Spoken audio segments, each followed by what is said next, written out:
जब हवाओं में नज़ाकत और नफासत के रंग घुलने लगें तो समझ जाइएगा कि आप नवाबों के शहर लखनऊ में हैं।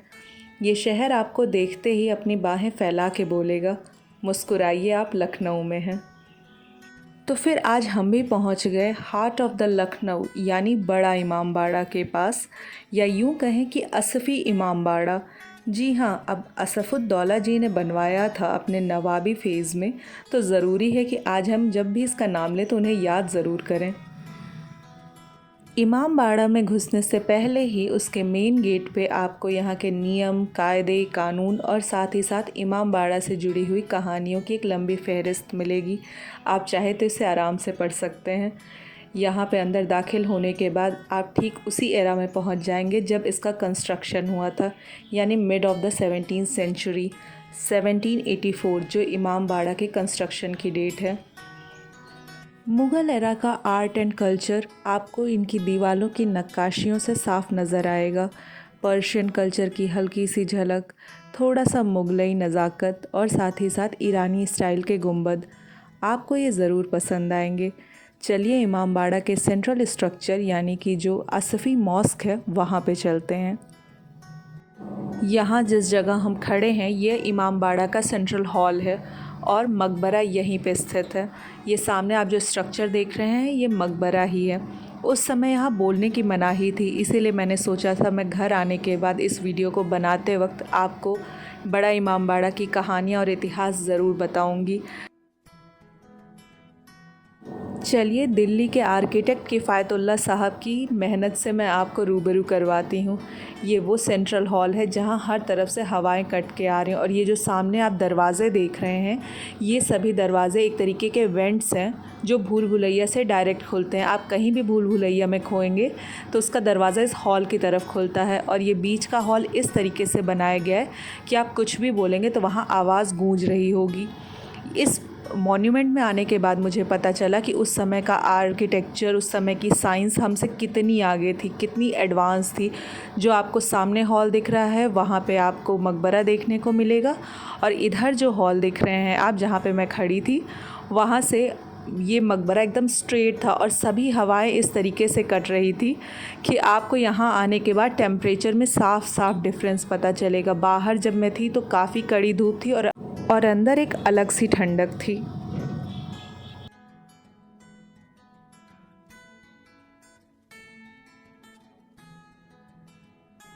आपको एक आइडिया के लिए बता दूं कि यहाँ की दीवारें कितनी चौड़ी हैं। तो यहाँ से स्टार्ट होती हैं एंड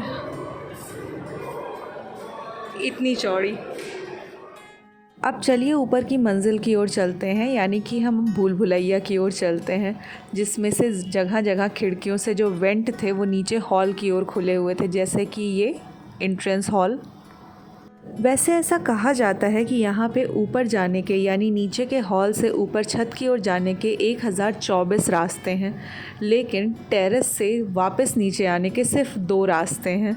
अब ये कितना सही कितना गलत मैं तो काउंट नहीं कर पाई थी, लेकिन इसका सही जवाब इसके आर्किटेक्ट किफ़ायतुल्लाह साहब को पता होगा। आफ्टर ऑल दिल्ली से आए थे, कंपटीशन जीता था, तब नवाब साहब ने उन्हें इस खूबसूरत इमारत को बनाने का, या यूँ कहें टेंडर पास करवा दिया था उनके नाम पे।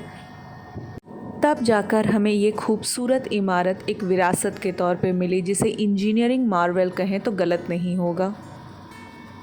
वैसे आपको पता है कि इस पूरी बिल्डिंग में एक भी लोहे की छड़, यानी कि जिसे हम सरिया कहते हैं, उसका इस्तेमाल नहीं हुआ। ये भी एक इंजीनियरिंग मार्वल का ही एग्जाम्पल कहेंगे, क्योंकि छड़ों का इस्तेमाल यूरोपियंस के आने के बाद से इस्तेमाल होना शुरू हुआ था। अब हम भूल भुलैया को क्रॉस करते हुए सबसे ऊपर की छत पे आ चुके हैं। वैसे यहाँ पे मैंने भी एक अचीवमेंट की, विदाउट गाइड मैं ऊपर तक रास्ता खोजते हुए आ गई। वैसे जब भी आप लखनऊ आइएगा तो यहाँ ज़रूर आइएगा। लखनऊ की असली महक आपको मेट्रो और मॉल्स में नहीं मिलेगी, उसके लिए आपको पुराने लखनऊ आना होगा और इन पुरानी इमारतों को करीब से देखना होगा और इनकी कहानियों को भी जानना होगा। वैसे इन सब के दौरान मैंने एक सबसे इम्पॉर्टेंट स्टोरी तो आपको बताई ही नहीं। आपको पता है बड़ा इमामबाड़ा बनवाया क्यों गया था? 1780s में आई जो फेमाइन थी, जिसे हम सूखा कहते हैं, इस फेमाइन के दौरान 11 साल तक लोगों को रोज़गार मिले, इसलिए बनवाया गया था। जिसकी ये सबसे ऊपर वाली छत है, जहाँ पे इस समय काफ़ी धूप है, तो मैं बहुत मुश्किल से ये छाया का एक कॉर्नर खोज के खड़ी हूँ।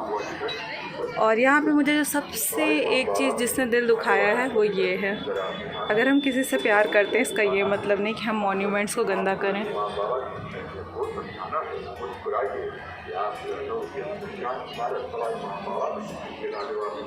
और ये इस समय हमें ये बड़ा इमामबाड़ा के सबसे ऊपर वाले, जिसको हम गुंबद कह सकते हैं, और यहाँ से मैं आपको पूरा व्यू दिखाती हूँ। ये देखिए यहाँ से पूरा व्यू है, वो बड़ा इमामबाड़ा का मेन गेट, ये यहाँ पे इबादत होती है। और आपको याद होगा तो अगर गदर मूवी आपने देखी है तो उसकी शूटिंग भी यहीं हुई थी, और अभी यहाँ से दिख नहीं रहा है, वरना घंटा घर भी यहीं से दिखता है। और इसके बाद घंटा घर इसी बिल्डिंग के जस्ट पीछे है, तो वो भी दिखता है। और ये जो है ये नवाब साहब की बावड़ी थी, मतलब जो उस समय वाटर रिजर्वॉयर्स होते थे या पानी को कंज़र्व करने की टेक्नोलॉजी होती थी, तो उस टाइम की ये होती थी। अभी हम यहाँ भी जाएंगे तो फिर मैं आपको वहाँ का भी शूट पूरा दिखाऊंगी। और ये ऊपर की बालकनी है। मैं बड़ा इमामबाड़ा के सबसे ऊपर वाले गुंबद पे हूँ। इसमें जो सबसे नीचे मंजिल है वहाँ पे मकबरा है, उससे ऊपर भूल भुलैया है, और ये सबसे ऊपर की छत है जहाँ मीनारे हैं, गुंबद बना हुआ है। यहाँ से आप पूरे शहर को एंजॉय कर सकते हैं।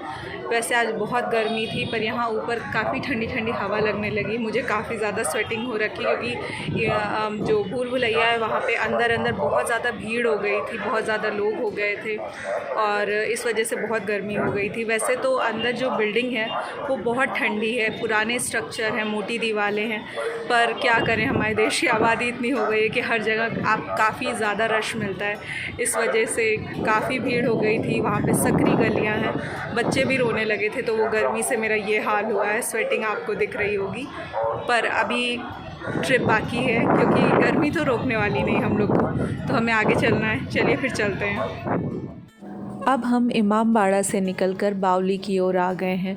बावली का उस समय ये पर्पज़ होता था कि ये वाटर कंज़र्वेशन का काम करती थी, इसीलिए इसका जो कंस्ट्रक्शन है वो स्टेप बाय स्टेप बनाया गया है। और उसके बाद जो ये सीढ़ियाँ हैं ये नीचे कुएं की ओर जाती हैं, और यहाँ आने के बाद आपको यहाँ के वेंटिलेशन का भी आइडिया लगेगा, कैसे पानी की वजह से हवाएं कट के आती थी। और ये पूरा स्ट्रक्चर इतना ठंडा था, लेकिन अफ़सोस कि ग्राउंड वाटर नीचे जाने की वजह से अब वो कुएं सूखे हो चुके हैं। चलिए अब चलते हैं यहाँ से, क्योंकि अभी लखनऊ के कई और रंग देखने बाकी हैं। यहाँ से निकलते वक्त आपको एक और खूबसूरत चीज़ मिलेगी, वो है रूमी दरवाज़ा। रूमी दरवाज़े की नक्काशी किसी खूबसूरत राजकुमारी के हार की तरह है। और ये है आपकी नौसिखिया यूट्यूबर, जो चाहती तो है कि बहुत अच्छे से एडिटिंग करे, पर अब तक म्यूज़िक क्रेडिट देना नहीं सीख पाई है। और इसके बाद हम चलते हैं कुछ चिकन की कुर्ती ख़रीदने के लिए, क्योंकि लखनऊ आए और चिकन की कुर्ती ना ख़रीदें तो समझ लीजिए कि सफ़र अधूरा सा है। एक ज़माने में महिलाएं चिक के पर्दों के पीछे बैठ के इस बुनाई को किया करती थी, इसलिए इसे चिकनकारी कहा गया। ये तो रहा इसका इतिहास। चलिए अब चल पड़ते हैं अमीनाबाद की ओर। लखनऊ के किताबों के शौकीन के लिए जन्नत है अमीनाबाद का एरिया। चलिए अब चलते हैं लखनऊ के फेमस टुंडे कबाबी के गलावटी कबाब ट्राई करने के लिए, जिन्हें पहली बार बनाया ही नवाब वाजिद अली शाह के लिए गया था। और आज ये सबका पसंदीदा हो गया, यहाँ तक कि सेलिब्रिटीज़ भी इनसे छूटे नहीं हैं। नवाब वाजिद अली शाह के दांत उम्र से पहले ही गिर गए थे, लेकिन चिकन के शौकीन थे, तो ख़ास उनके लिए गलावटी कबाब बनाए गए। गलावटी मतलब जो मुंह में जाते ही गल जाया करते थे। और ये शाम को हम पहुंच गए हज़रतगंज की ओर। वैसे मैं चाहती थी कि यहाँ कुछ अच्छा सा बैकग्राउंड म्यूज़िक डालूं, पर क्या करूं, मैं अभी तक सीख ही नहीं पाई हूँ कि ये म्यूज़िक डालने के बाद उसका क्रेडिट यूट्यूब पे कैसे दिया जाता है और कॉपीराइट क्लेम ना आ जाए। इस वजह से मैंने म्यूज़िक यूज़ ही नहीं किया। तो अगर आपको पता हो तो प्लीज़ मुझे ज़रूर बताइएगा। क्या करूं, बिल्कुल नौसिखिया यूट्यूबर हूं मैं। वैसे ये हज़रतगंज की भीड़ देख के मैं आपको बता दूं कि हम पहुंच गए हैं रॉयल कैफ़े, जो लखनऊ की प्रसिद्ध चाट खाने के लिए। तो यहाँ की बास्केट चाट बहुत फेमस है, तो हम भी पहुंच गए ट्राई करने के लिए लखनऊ की बास्केट चाट। इसके बाद अब देर शाम हो गई थी, घर की ओर जाना था और मेरे लिए यहाँ पे चलना इतना मुश्किल हो गया था क्योंकि वो चाट कबाब इतने हैवी हो गए थे कि मैं चल ही नहीं पा रही थी। इसके बाद हम पहुँच गए चारबाग स्टेशन। मेट्रो ने तो मेरा काफ़ी वक्त बचा लिया, तो चलिए अब मैं चलती हूँ घर। आपसे मुलाकात होगी अब अगले वीडियो में। तब तक के लिए आप मेरे चैनल को लाइक शेयर सब्सक्राइब ज़रूर करिएगा ताकि आपको अपडेट्स मिलते रहें।